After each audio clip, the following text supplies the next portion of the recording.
जय हिंद दोस्तों। आपका स्वागत है हमारे YouTube channel learning point with Abhishek में।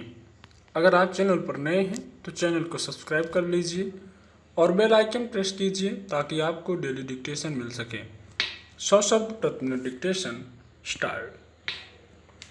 बरसात के दिनों में बाढ़, भूस्खलन और मकानों के ढहने से सैकड़ों लोगों का जान गंवा बैठना जैसे हर साल की स्थायी स्थिति बन चुकी है। इस साल भी अब तक महाराष्ट्र, गोवा, केरल, कर्नाटक, आंध्र प्रदेश आदि में बरसात से काफ़ी तबाही मच चुकी है। अकेले महाराष्ट्र के विभिन्न हिस्सों में करीब 150 लोग मारे जा चुके हैं। 80,000 से अधिक लोगों को सुरक्षित स्थानों पर पहुंचाया जा चुका है।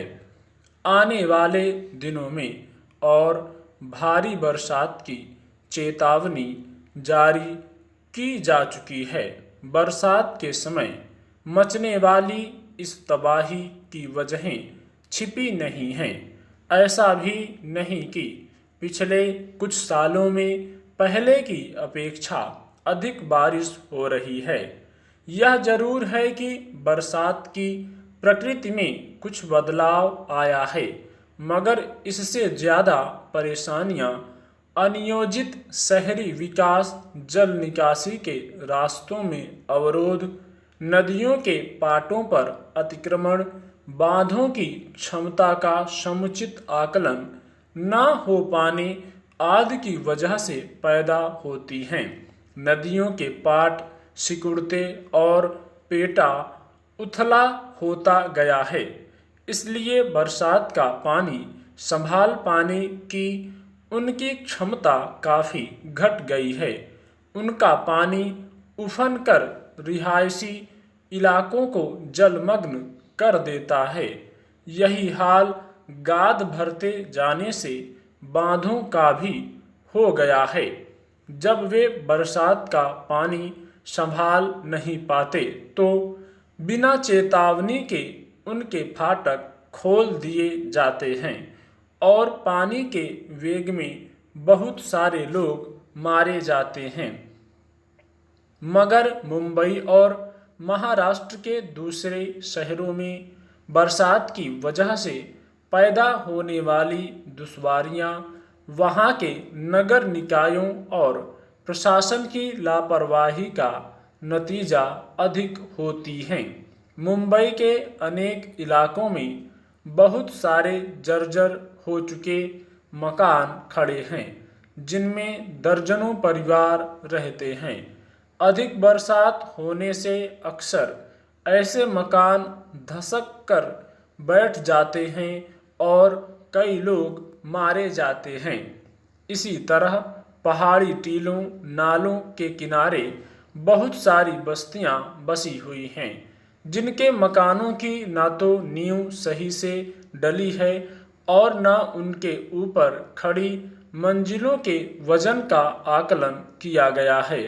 तेज बरसात से जब उन टीलों की जमीन धंसती है तो वे मकान भी जमींदोज हो जाते हैं। छिपी बात नहीं है कि ये सारी बस्तियां प्रशासन की जानकारी में बसती और अनियोजित तरीके से फैलती जाती हैं।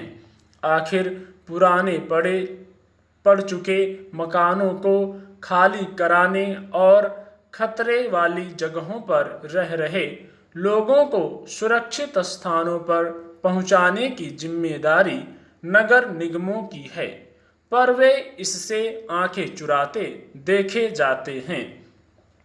इसी तरह पहाड़ी इलाकों में अवैध खनन, अवैध निर्माण और सड़कों आदि के लिए होने वाली खुदाई के चलते पहाड़ दरक चुके हैं। नतीजतन भारी बारिश से उनके भूखंड खिसकने शुरू हो जाते हैं। उनकी जिद में आने वाले मकान ध्वस्त हो जाते हैं। बरसात के वक्त मचने वाली तबाही को केवल कुदरत का कहर बताकर प्रशासन अपनी जिम्मेदारियों से मुंह नहीं मोड़ सकता। हर साल बाढ़ में फंसे लोगों को सुरक्षित जगहों पर पहुंचाने के लिए राष्ट्रीय आपदा प्रबंधन के कर्मचारियों को हलकान होना पड़ता है। अगर शहरों की बसाहट को सुनियोजित किया जाए, जल निकासी की समुचित व्यवस्था हो तो जलभराव की स्थितियों से काफ़ी हद तक पार पाया जा सकता है। ऐसे ही खतरनाक जगहों पर रह रहे लोगों के पुनर्वास की कोई व्यावहारिक नीति बननी चाहिए। इस तरह हर साल होने वाले करोड़ों अरबों रुपए के नुकसान और सैकड़ों लोगों की मौत को रोकने के लिए राजनीतिक इच्छाशक्ति की बहुत जरूरत है। ओलंपिक के पहले दिन ही भारोत्तोलन में साईखोम मीराबाई चानू ने भारत का सिर ऊंचा कर दिया। देश और चानू के लिए यह हासिल मामूली नहीं है। देश के लिए इसलिए कि 2 दशक बाद भारोत्तोलन में कोई पदक मिला, और चानू के लिए इसलिए कि 2016 के रियो ओलंपिक में कोई पदक नहीं जीत पाने के बाद भी उन्होंने जरा हिम्मत नहीं हारी और जज्बा बनाए रखा। अब चानू सिर्फ एक खिलाड़ी ही नहीं हैं, बल्कि वे लाखों लड़कियों के लिए प्रेरणा स्रोत भी बन गई हैं। चानू से पहले 2000 में सिडनी ओलंपिक में कर्णम मल्लेश्वरी ने कांस्य पदक जीता था, यानी भारोत्तोलन में भारत को पहला रजत पदक दिलाने वाली चानू पहली महिला खिलाड़ी भी बन गई हैं।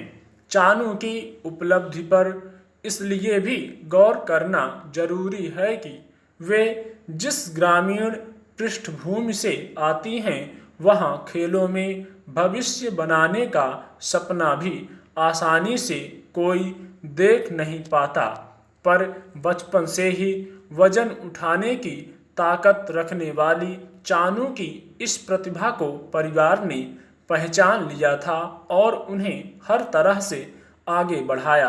तभी चानू ओलंपिक के मुकाम तक पहुंची।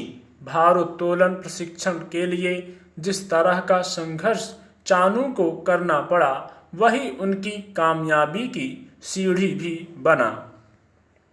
ओलंपिक में भारत की इस जोरदार शुरुआत से यह साबित हो गया कि अगर खिलाड़ियों को उचित और पर्याप्त मौके मिलें तो खेलों के मामले में देश झंडे गाड़ने में पीछे नहीं रह सकता। चानू से पहले रियो ओलंपिक में भारत को पदक दिलाने वाली महिला खिलाड़ियों में साक्षी मलिक और पीवी सिंधु को कौन भुला सकता है। इन खिलाड़ियों की ये उपलब्धियां इनकी अपनी कड़ी मेहनत और पक्के इरादे की कहानी ज़्यादा हैं। आज भी स्थिति यह है कि प्रतिभा तो खूब बिखरी पड़ी है, लेकिन संसाधनों के अभाव में यहाँ तक पहुँचना सबके लिए संभव नहीं होता। ये दोष हमारी खेल नीतियों का ही ज़्यादा है। स्थानीय स्तर पर खेलों को बढ़ावा देने के अगर प्रयास पहले से हो रहे होते तो आज भारत की स्थिति कुछ और होती। ओलंपिक या दूसरे अंतर्राष्ट्रीय खेलों की पिछली पदक तालिकाओं पर गौर करें तो भारत की स्थिति कई बिंदुओं पर सोचने को मजबूर करने वाली ही रही है। क्यों हम शीर्ष 5 में आज तक अपनी जगह नहीं बना सके? क्यों नहीं किसी खेल आयोजन में ज़्यादा से ज़्यादा पदक जीतकर दुनिया को यह नहीं दिखा पाए कि विश्व गुरु भारत खेलों में भी सबका गुरु है। जाहिर है कि इन सवालों के जवाब आसान नहीं हैं। दुर्भाग्य तो यह है कि भारत में ज़्यादातर खेल संघ और संस्थाएं राजनीतिकों की मुट्ठी में रही हैं। ऐसे में नई प्रतिभाओं की तलाश का काम कौन और कैसे करता? चानू की कामयाबी देश के खेल जगत पर फिर से नज़र डालने का भी मौका है। देश में नई नई प्रतिभाओं को खोजना सबसे बड़ा काम है। स्टॉप।